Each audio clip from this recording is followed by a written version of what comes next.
Bismillahirrahmanirrahim. Assalamualaikum warahmatullahi wabarakatuh. Selamat berjumpa kembali adik-adik dengan saya Puspita Yuliandari dalam mata kuliah Satuan Proses. Kita akan melanjutkan pertemuan kemarin yang terkait dengan Satuan Proses Teknologi Pengolahan Karet ya. Nah, kali ini kita akan masuk ke dalam materi bagaimana proses pengolahan karet ya. Kemarin kita sudah belajar tentang seperti apakah itu karet, bagaimanakah proses karet, manfaatnya, dan juga kandungan dari lateks itu sendiri. Maka sekarang kita akan masuk ke dalam teknologi pengolahan dari karet itu sendiri. Nah, materi ini saya ambil berdasarkan literatur dan juga kuliah lapang yang telah dilakukan di PTPN Beruluh, Provinsi Lampung. Baik, izinkan saya kembali untuk melanjutkan materi ya.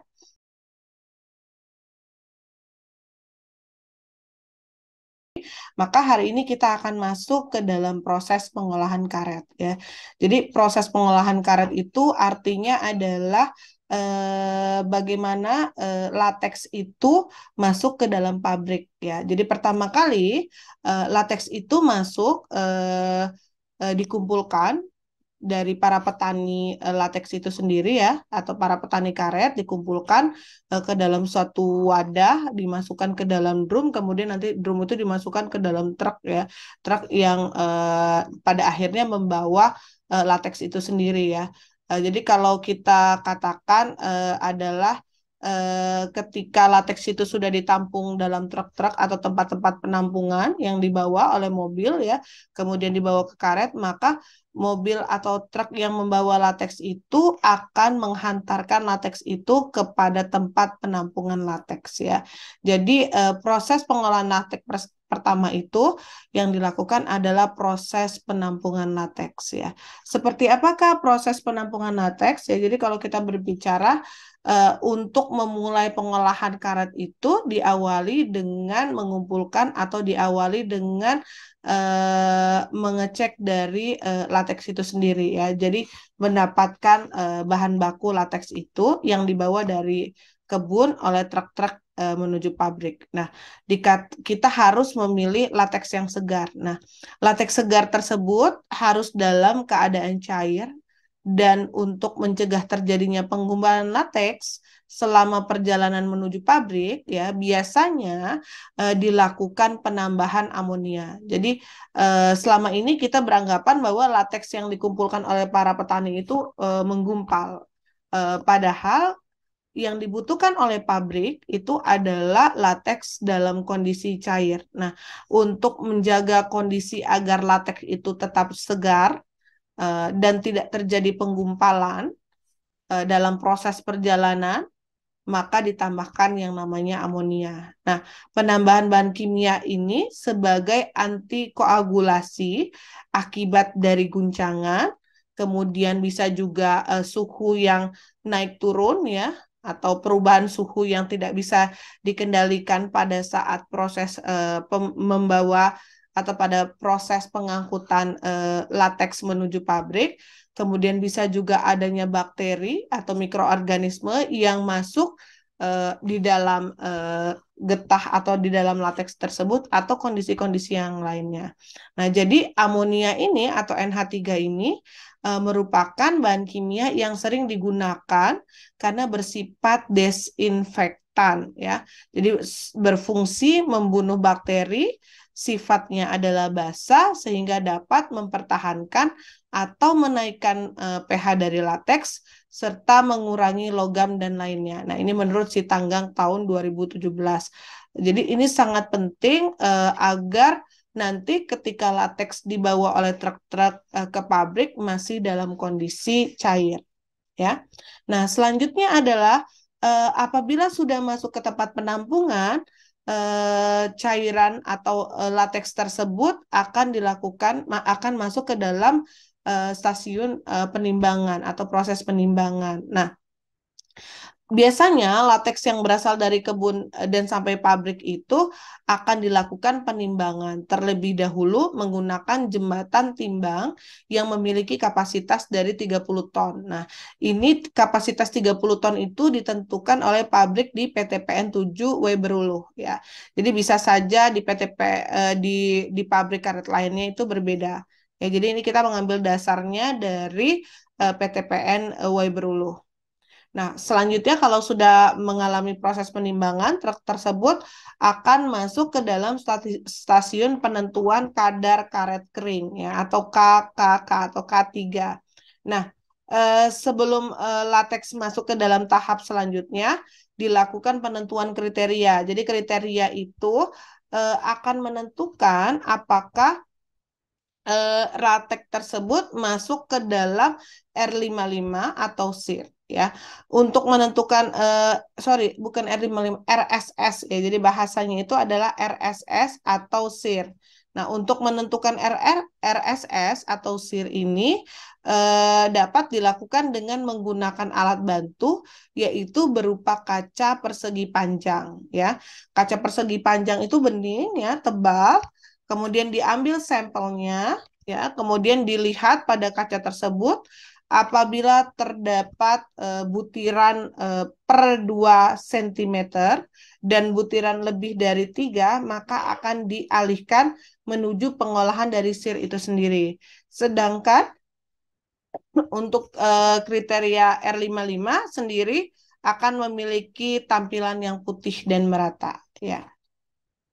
Nah, kalau sudah masuk ke dalam penentuan K3 atau kadar karet kering, maka selanjutnya eh, kita akan masuk ke dalam uji dari K3 itu sendiri ya. Jadi uji K3 itu adalah dengan cara mengambil sampel yang ada ya, sampel lateks yang dibawa oleh truk, kemudian diambil dalam satu mangkok saja ya, kemudian cairan tersebut ditambahkan asam semut ya pada sampel sebanyak 100 gram, kemudian diaduk beberapa menit sampai dengan menggumpal. Nah, kalau sudah menggumpal, penambahan asam semut atau asam formiat itu disesuaikan dengan kekentalan dari lateks tersebut.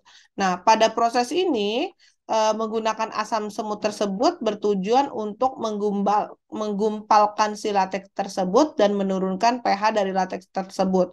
Jadi diharapkan pH tersebut berada pada titik isoelektrik antara 4,5 sampai dengan 4,7 ya.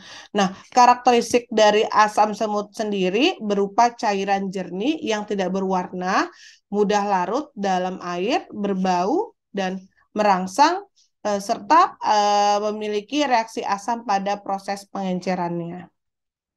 Nah, eh, kalau sudah ditambahkan asam semut ya, kemudian diaduk, secara otomatis lateks tersebut akan menggumpal.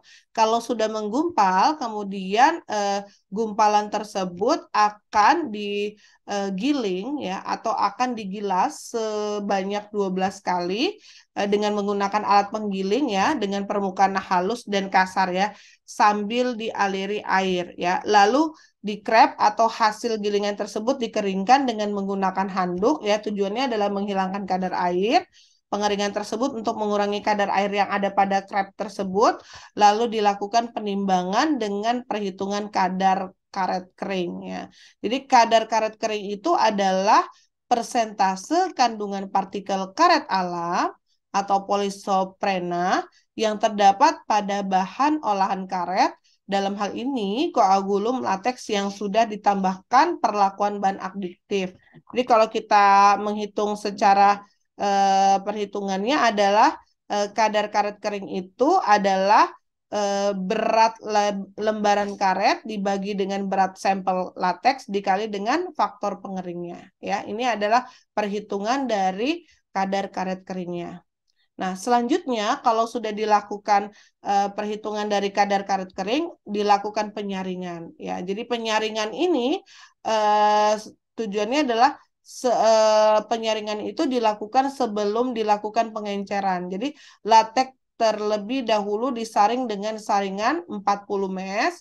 Tujuannya adalah untuk memisahkan kotoran dan butiran karet yang telah menggumpal. Ya, jadi artinya padatan terlarut yang mempengaruhi dari cairan dari karet tersebut. Nah, itu harus disingkirkan ya. Nah, kalau sudah penyaringan barulah dilakukan yang namanya proses pengenceran ya. Jadi proses pengenceran itu dilakukan setelah kita menguji K3 atau kadar karet kering. Nah, pengenceran itu dilakukan untuk mengetahui jumlah air bersih yang digunakan. Penentuan K3 sebelum pengenceran ini dilakukan untuk menyeragamkan K3, kemudian memudahkan proses penyaringan, memperoleh warna yang lebih baik, mengurangi adanya gelembung atau busa, serta mempermudah penggilingan. Lateks cair yang berasal dari kebun biasanya akan disaring dan dialirkan menuju bulking ya, bulking tank untuk segera diencerkan dan ditambahkan zat kimia seperti sodium metabisulfit ya, atau disebut juga dengan asam semut ya. Nah, kalau pada tahap pelanjutannya ini kita akan membagi ya. Jadi ada yang namanya sir karet sir ya, atau standar Indonesia rubber. Dikatakan sebagai sir ini adalah karet bongkah atau karet remah yang telah dikeringkan dan dikilang menjadi bandela-bandela dengan urutan yang telah ditentukan. Nah, untuk kriteria dari SIR 20 itu berasal dari koagulum atau hasil dahan seperti lum, getah, keping, sisa yang diperoleh dari kebun asal bahan baru yang sama ya.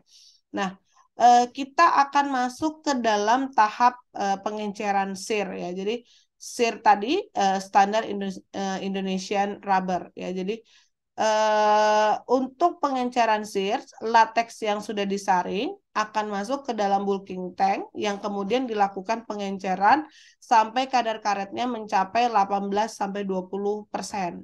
Ya. Kemudian di dalam bulking tank sendiri yang dimiliki oleh PT PN 7W Bruluh ini terdapat 4 tank ya, 4 bulky tank di mana masing-masing memiliki kapasitas 20.000 liter. Nah, proses pengenceran dilakukan dengan menyesuaikan K3 tadi, kemudian dilakukan pengadukan selama 15 menit dengan tujuan adalah menghomogenkan lateks itu sendiri. Jadi semuanya harus homogen, semuanya harus merata agar nanti bisa masuk ke dalam proses selanjutnya. Nah, kalau sudah pengenceran dilakukan, proses pengenceran SIR, selanjutnya dilakukan yang namanya proses pembekuan ya. Proses pembekuan ini dilakukan bersamaan dengan mengalirnya lateks menuju bak koagulasi. Ya, jadi ketika lateks dialirkan menuju bak koagulasi, ditambahkan dengan asam semut dengan konsentrasi 2 sampai dengan 3 kg per ton kadar kering ya, dan juga sodium metabisulfit. Kemudian latex tersebut akan ditampung ke dalam bak ogulasi dengan kapasitas 4.500 sampai dengan 5.000 liter sebanyak 32 unit dengan spesifikasi ukuran yaitu 25 dikali 0,5 dikali 0,5 meter. Ya, jadi artinya latex tersebut ditampung di dalam bak koagulasi selama 10 jam sampai kondisi lateks tersebut menggumpal. Nah, lateks kemudian ditutup ya, lateks tersebut ditutup dengan terpal plastik. Sebelumnya buih-buih yang ada dalam proses penyaringan tersebut itu dibuang terlebih dahulu ya, agar mutunya baik. Jadi ketika disaring buih-buihnya dibuang, kemudian ditambahkan asam sulfat, dimasukkan, diaduk sampai ke homogen, diletakkan ke dalam masing-masing kotak ya, atau tempat ya, bak ya yang biasa dikatakan, kemudian didiamkan selama 10 jam. Nah, dalam proses pendiamannya itu menggunakan plastik ya. Tujuannya apa sih? Tujuannya adalah untuk menghindari proses oksidasi ya. Nah, pada lateks ini dapat menyebabkan proses ini ya, dapat menyebabkan timbulnya warna gelap pada akhir dari karet remah itu sendiri. Nah, pembukuan ini terjadi di bak koagulasi yang bersekat Dan saat dirasa cukup kokoh, gumpalan lateks tersebut akan digiling ya. Nah, ini adalah untuk karet remahannya. Nah, selanjutnya kalau sudah beku, artinya apa? Artinya karet tersebut masuk ke dalam proses penggilingan dan peremahan. Ya, jadi penggilingan lateks yang telah menggumpal itu dilakukan dengan menggunakan yang namanya mobil crusher. Jadi mesin ini berfungsi untuk menipiskan crepes dari ketebalan 20 cm menjadi 5 cm dan pada proses penggilingan koagulum ini diusahakan untuk tidak pecah dan putus ya. Kemudian remahan itu akan didorong menuju alat peremah atau creeper ya. Untuk creeper 1 ukurannya adalah 8 sampai dengan 10 mm dan creeper 2 adalah 5 sampai 6 mm ya. Jadi creeper 1 8 sampai 10 mm dan 2 5 sampai 6 mm. Lalu menuju mesin creeper hammer mill untuk memecah dan menghancurkan remahan menjadi ukuran yang kecil ya. Kalau sudah digiling dan sudah dilakukan peremahan, maka selanjutnya adalah dikeringkan ya. Proses pengeringan ini dilakukan pada suhu 118 sampai 120 derajat Celcius selama 3,5 sampai 4 jam ya. Proses ini bertujuan untuk mematangkan remahan karet sehingga diperoleh warna dan kadar air karet itu berkurang ya. Jadi tujuannya adalah mengurangkan kadar air agar tidak mudah rusak sehingga karet tersebut memiliki kualitas dan mutu yang baik ya. Nah, kalau sudah ya selanjutnya adalah kita akan masuk kepada tahap pendinginan ya.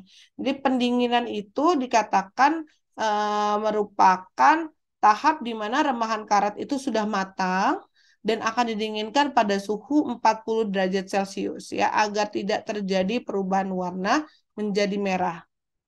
Nah, selanjutnya dilakukan yang namanya proses penimbangan dan pengepresan ya. Penimbangan dan pengepresan itu adalah ketika remahan karet sudah dingin dalam kondisi dingin. Jadi sudah siap dikemas, kemudian dilakukanlah penimbangan dan pengepresan. Nah, pada proses ini mesin akan memampatkan remahan karet yang kemudian dibawa oleh roll-roll berjalan melewati metal detektor sampai pada proses pengemasan. Nah, jika terdeteksi logam pada remahan karet, maka akan dilakukan cutting hingga ditemukan bentuk yang sesuai dengan ukuran yang telah ditetapkan. Nah, kalau sudah penimbangan dan pengepresan, selanjutnya adalah pengemasan. Ya, jadi remahan karet yang berbentuk balok-balok kemudian dikemas dengan plastik ya dalam satu metal box, diambil sampel 4 ABCD dengan kelipatan 9, yakni 9, 18, 27, 36, dan seterusnya. Dilanjutkan ke lab untuk memastikan barang yang dikemas itu masuk ke dalam SIR 3L atau belum. Ya. Jadi SIR 3L itu memiliki ukuran warna 5, sedangkan untuk SIR 3WL itu warnanya adalah 4,5 ya. Dan saya rasa cukup untuk perkuliahan pada kali ini. Saya ucapkan terima kasih. Saya akhiri. Wassalamualaikum warahmatullahi wabarakatuh. Terima kasih.